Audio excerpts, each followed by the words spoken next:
रात के 11 बज रहे थे और लखनऊ शहर की वीरान सड़क पर एक साहसी लड़की रोशनी सिंह संभलकर कदम बढ़ा रही थी। आसमान में काले बादल उमड़ रहे थे और बारिश की बूंदें लगातार गिर रही थीं। रोशनी की आंखों में भय का नामो निशान नहीं था, बस एक गहरी चिंता थी। उसके हाथों में एक पुराना थैला था जिसमें कुछ बेहद अहम दस्तावेज रखे थे। हर मोड़ पर उसे महसूस हो रहा था कि कोई साए की तरह उसका पीछा कर रहा है।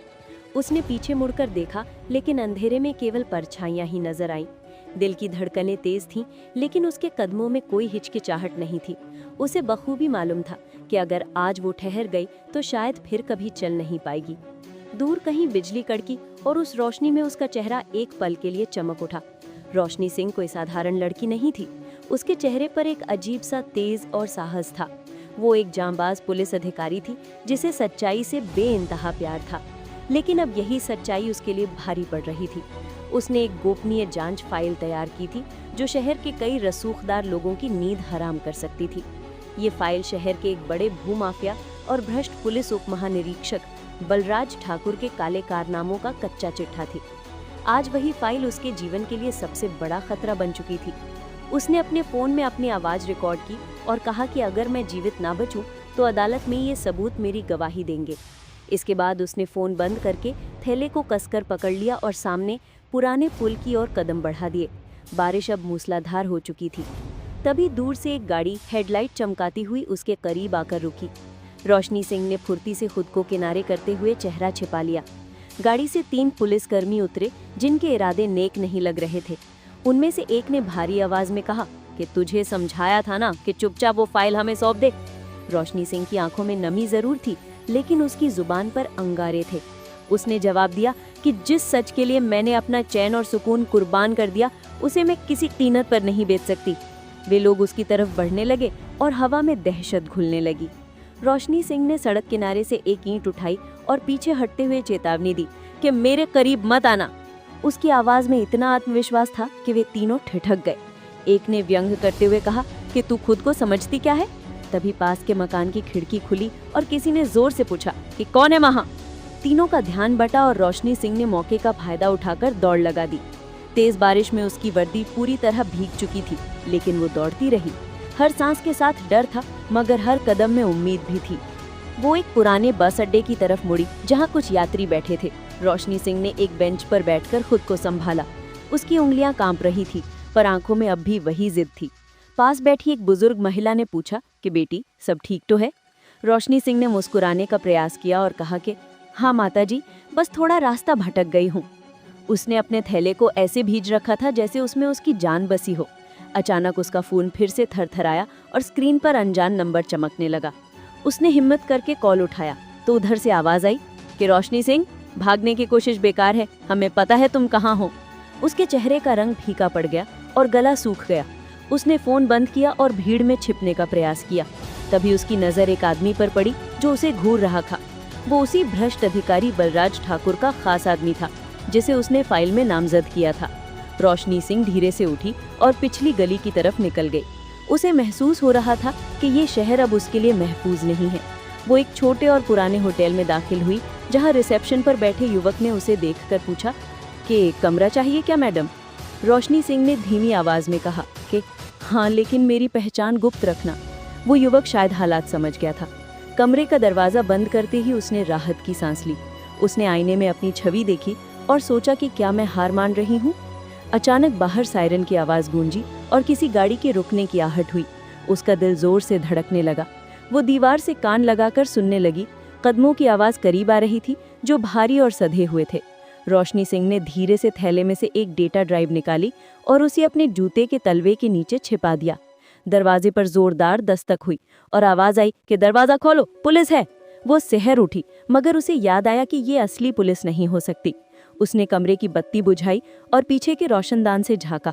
3 आदमी गलियारे में खड़े थे जिनकी आंखों में गुस्सा साफ दिख रहा था।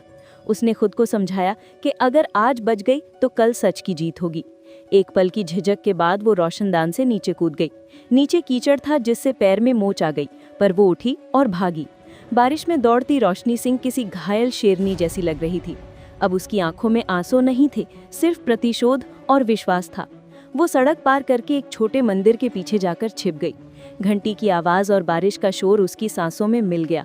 उसने ईश्वर की ओर देखा और प्रार्थना की कि बस एक अवसर मिल जाए। दूर से जूतों की आवाज़ आई। वे फिर उसे खोज रहे थे। रोशनी सिंह ने जूते से वो ड्राइव निकाली और मंदिर की मूर्ति के नीचे सरका दी, फिर खुद पीछे के दरवाजे से निकल गई जैसे कोई साया उछल हो जाता है। उसने मुड़कर देखा और सोचा कि ये संघर्ष अधूरा नहीं रहेगा। तभी किसी ने उसके कंधे पर हाथ रखा। वो पलटकर वार करने ही वाली थी कि लाइट चली गई। रोशनी सिंह पलटी, मगर अंधेरे में चेहरा साफ नहीं दिखा। एक जानी पहचानी आवाज़ आई कि डरो मत, मैं तुम्हारा दुश्मन नहीं हूँ। वो पीछे हटी और बिजली की चमक में चेहरा दिखा तो वो इंस्पेक्टर विक्रम थे, जो पहले भी उसकी मदद करते आए थे। रोशनी सिंह की आवाज़ कांपी और उसने पूछा कि आप यहाँ कैसे आए? विक्रम ने कहा, मुझे पता था कि वे तुम्हें जीवित नहीं छोड़ेंगे।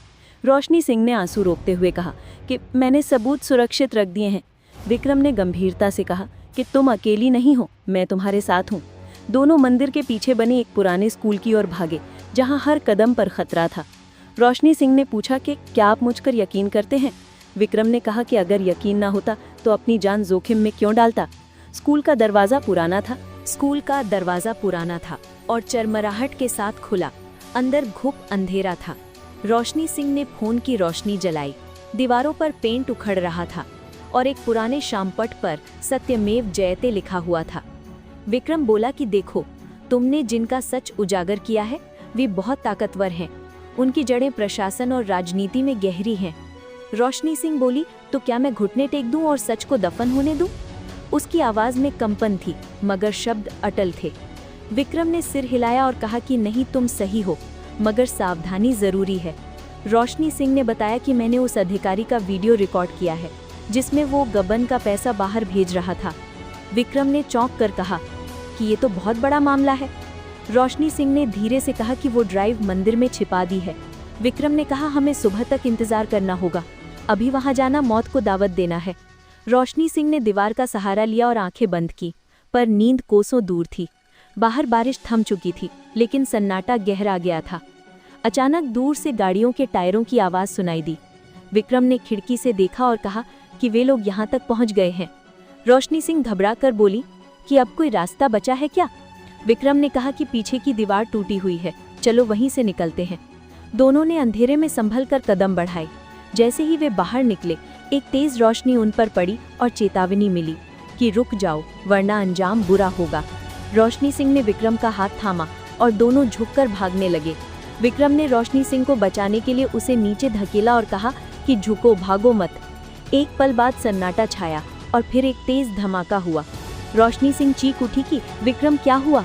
विक्रम ने दर्द दबाते हुए कहा कि कुछ नहीं, बस मामूली खरोच है, भागो यहाँ से। दोनों खेतों की तरफ दौड़े। जूतों में मिट्टी भरती जा रही थी। रोशनी सिंह के कपड़े फट चुके थे और बाल बिखर गए थे, पर हौसला नहीं टूटा था। दूर किसी ढाबे की रोशनी दिखाई दी। वे भागते हुए वहां पहुंचे और अंदर जाकर छिप गए। ढाबे के मालिक ने पूछा कि तुम लोग कौन हो और ये क्या हालत बना रखी है? रोशनी सिंह ने कांपती आवाज में कहा कि बस आज रात की पनाह दे दो। मालिक ने दया दिखाते हुए कहा, ठीक है, पर कोई मुसीबत मत खड़ी करना। दोनों कोने की मेज पर बैठे और रोशनी सिंह ने गहरी सांस ली। विक्रम ने कहा कि मैंने बड़े साहब को संदेश भेज दिया है, अगर हम सुबह तक बच गए तो सबूत काम आएंगे। रोशनी सिंह ने कहा कि वो सबूत तो मंदिर में हैं, हम वहां कैसे पहुंचेंगे? विक्रम ने मुस्कुराकर कहा कि मंदिर का पुजारी मेरा परिचित है, मैंने उसे संकेत दे दिया है कि वो ड्राइव छिपा ले। रोशनी सिंह ने राहत की सांस ली और कहा कि शायद ऊपर वाले ने हमारी सुन ली है। विक्रम बोला कि अभी जीत मत मानना, खेल अभी बाकी है। इतना कहते ही ढाबे के बाहर मोटरसाइकिलों की आवाज गूंजने लगी। 3 लोग उतरे और एक ने कहा कि वे दोनों यहीं अंदर हैं। विक्रम ने फुसफुसाकर कहा कि रोशनी सिंह, तुम पीछे की खिड़की से निकल जाओ। रोशनी सिंह ने घबराकर पूछा, और आप? विक्रम बोला, मैं इन्हें रोकूंगा, तुम जाओ, ये मेरा कर्तव्य है। रोशनी सिंह की आंखों से आंसू बह निकले, लेकिन वो अंधेरे में दौड़ पड़ी। वो भागती हुई उसी मंदिर की तरफ लौटने लगी। हर कदम पर बारिश फिर शुरू हो गई, जैसे कुदरत भी रो रही हो। वो जानती थी अब वो ड्राइव ही विक्रम की आखिरी उम्मीद है। लेकिन जैसे ही वो मंदिर पहुंची, वहां जमीन पर जूतों के निशान थे। मूर्ति के नीचे कुछ नहीं था। वो ड्राइव गायब थी। उसका दिल बैठ गया और सांसें भारी हो गईं। अचानक पीछे से एक ठंडी आवाज आई कि क्या कुछ ढूंढ रही हो रोशनी सिंह? वो पलटी और सामने वही भ्रष्ट अधिकारी बलराज ठाकुर खड़ा था, जिसके चेहरे पर एक क्रूर मुस्कान थी। मंदिर की घंटियां हवा में बज रही थीं और रोशनी सिंह का दिल भी। बलराज ने हंसते हुए कहा कि तुम बहुत बहादुर निकली। अफसर रोशनी सिंह बोली कि आपका सच अब किसी धमकी से नहीं दबेगा। बलराज धीरे धीरे आगे बढ़ा और बोला कि सच वही होता है जिसे जिंदा बोलने वाला बच जाए। रोशनी सिंह पीछे हटती गई, पर उसकी आंखों में डर की जगह ज्वाला थी। उसने कहा कि आपने मासूमों का हक मारा है और सोचते हैं कि बच जाएंगे। बलराज हंसा और बोला कि कानून भी मेरी जेब में है, जैसे तुम्हारी जिंदगी। रोशनी सिंह ने पास रखे एक दीपक को ठोकर मारी और तेल जमीन पर फैल गया। एक पल में माहौल तनावपूर्ण हो गया। बलराज बोला कि वो ड्राइव चाहिए ना, वो अब मेरे पास है। रोशनी सिंह ने कांपती आवाज में कहा कि आप गलत हैं, वो असली नहीं है। बलराज रुका और बोला, क्या मतलब? मैंने खुद पुजारी से ली है वो ड्राइव। रोशनी सिंह बोली, वो नकली थी, असली तो मेरे गले में है। उसने चेन खींची और लॉकेट में छिपी असली ड्राइव दिखा दी। बलराज का चेहरा गुस्से से लाल हो गया और वो बोला कि तूने मुझसे चाल चली। रोशनी सिंह बोली कि आपने जिंदगियों से खेला, मैंने बस जवाब दिया। बलराज गुस्से में बोला कि अब बहुत हो चुका, तेरा खेल खत्म समझो। रोशनी सिंह ने आंखें बंद की, पर होठों पर मुस्कान थी। तभी बाहर से पुलिस के सायरन की आवाज गूंज उठी। बलराज चौंक गया और बोला कि ये कैसे मुमकिन है, मैंने तो सब रास्ते बंद कराए थे। रोशनी सिंह बोली कि विक्रम ने अपनी जान पर खेलकर लोकेशन भेज दी थी। तुमने उसे चोट पहुंचाई, पर उसके फर्ज को नहीं मार सके। बलराज के चेहरे का रंग उड़ गया। पुलिस अंदर दाखिल हुई और बलराज को गिरफ्तार कर लिया गया। रोशनी सिंह घुटनों पर बैठ गई और आंसू बहने लगे। उसने आसमान की ओर देखा और कहा कि विक्रम सर, हमने जीत हासिल कर ली। सायरन की आवाज़ों में उसका दर्द दब गया, पर मन में शांति थी। पुलिस कमिश्नर ने कहा कि तुमने जो किया वो मिसाल बनेगा। रोशनी सिंह बोली कि सच की लड़ाई में हारने वाला कोई नहीं होता। उसने वो ड्राइव सौंप दी और कहा कि अब इसे जनता तक पहुंचा दो। मीडिया की गाड़ियां मंदिर के बाहर पहुंच चुकी थीं और कैमरे चमक रहे थे। रोशनी सिंह ने पीछे मुड़कर देखा, मंदिर में अब भी वो दीपक जल रहा था। अगले दिन लखनऊ शहर के हर चैनल पर एक ही खबर थी कि सच बोलने वाली पुलिस अफसर रोशनी सिंह ने भ्रष्टाचार का पर्दाफाश किया। रोशनी सिंह द्वारा अदालत में सौंपे गए पक्के सबूतों के आधार पर बलराज ठाकुर का केस चला। बलराज ठाकुर को भ्रष्टाचार और पद के दुरुपयोग का दोषी पाया गया। रोशनी सिंह के लॉकेट में छिपी असली ड्राइव के डिजिटल सबूत और उसकी आवाज रिकॉर्डिंग निर्णायक साबित हुए। अदालत ने इन गंभीर अपराधों के लिए बलराज ठाकुर को कठोर कारावास की सजा सुनाई। इस फैसले ने न केवल अपराधी को सजा दिलाई, बल्कि ये भी साबित किया कि सत्य और ईमानदारी की जीत अंत में निश्चित होती है। लोगों की आंखों में उम्मीद की किरण जगी। वो रिपोर्ट अब मिसाल के तौर पर चली। रोशनी सिंह ने इंस्पेक्टर विक्रम की तस्वीर के सामने दीपक जलाया और धीरे से बोली कि आपने जो शुरू किया था वो अब पूरा हुआ। ये कहानी हमें सिखाती है कि अगर हम डर के कारण अपने कर्तव्यों से पीछे हट जाते हैं, तो हम केवल एक अपराधी को नहीं, बल्कि झूठ और भ्रष्टाचार को समाज में अमर होने का मौका दे देते हैं। इसलिए हमें हमेशा निडर होकर अपनी ईमानदारी और सिद्धांतों के लिए खड़ा होना चाहिए, क्योंकि सच्चाई की लड़ाई में बलिदान व्यर्थ नहीं जाता, बल्कि उसी के माध्यम से अंतिम विजय प्राप्त होती है। अस्वीकरण। ये कहानी पूर्णतः काल्पनिक और केवल मनोरंजन एवं शैक्षिक उद्देश्यों के लिए रची गई है। इसमें दर्शाए गए सभी पात्र, स्थान, घटनाएं और संवाद लेखक की कल्पना की उपज हैं। इनका किसी भी जीवित या मृत व्यक्ति, वास्तविक घटना या संस्था से कोई संबंध नहीं है, और यदि कोई समानता पाई जाती है तो इसे मात्र एक संयोग समझा जाए। हमारा उद्देश्य किसी की भावनाओं, धार्मिक मान्यताओं या किसी विशेष समुदाय को ठेस पहुंचाना नहीं है। कृपया इस वीडियो और कहानी को केवल एक काल्पनिक रचना के रूप में ही लें।